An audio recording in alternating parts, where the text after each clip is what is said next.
Jabatan Imigresen Malaysia sekali lagi mencatat kejayaan dalam usaha membanteras kegiatan membekalkan pekerja asing tanpa kebenaran apabila menumpaskan satu sindiket yang dipercayai beroperasi di sekitar Semenyih, Selangor.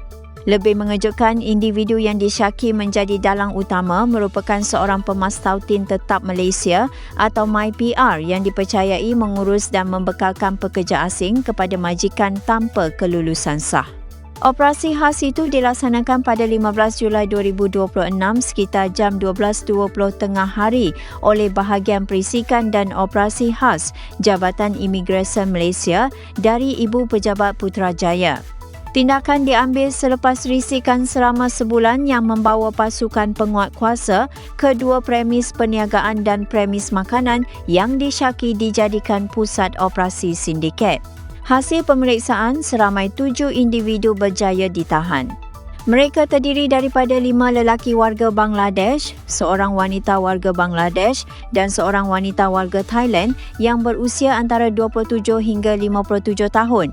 Siasatan awal mendapati suspek utama merupakan warga Bangladesh yang memiliki taraf pemastautin tetap Malaysia atau MyPR.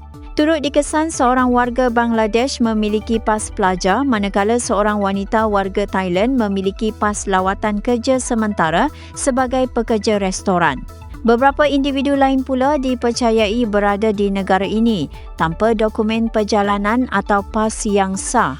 Dalam operasi sama, pihak imigresen turut menyita 31 pasport Bangladesh, 1 pasport Thailand, dokumen Suruhanjaya Syarikat Malaysia atau SSM serta wang tunai berjumlah 48,504% yang dipercayai mempunyai kaitan dengan kegiatan sindiket tersebut. Menurut siasatan awal, sindiket ini dipercayai mengurus dan membekalkan pekerja asing kepada pelbagai majikan terutama di sekitar Lembah Kelang. Bagi mengelakkan kegiatan mereka dikesan pihak berkuasa, operasi dijalankan berselindung di sebalik premis perniagaan dan premis makanan. Lebih membimbangkan, sindiket itu dipercayai mengenakan bayaran sehingga RM4,000 bagi setiap individu untuk mengurus dan memperbaharui PAS. Aktiviti seperti ini bukan sahaja melanggar undang-undang, malah boleh menjejaskan integriti sistem imigresen negara. Suspek utama disiasat mengikut Akta Pasport 1966 dan Akta Imigresen 1959,63. Seorang lelaki warga Bangladesh serta seorang wanita warga Thailand turut disiasat atas kesalahan berkaitan syarat pas imigresen, manakala beberapa warga asing lain dipercayai melakukan kesalahan kerana tidak memiliki dokumen yang sah.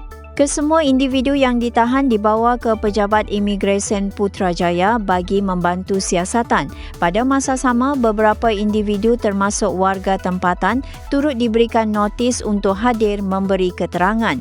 Jabatan Imigresen Malaysia menegaskan bahawa operasi penguatkuasaan akan terus dipertingkatkan.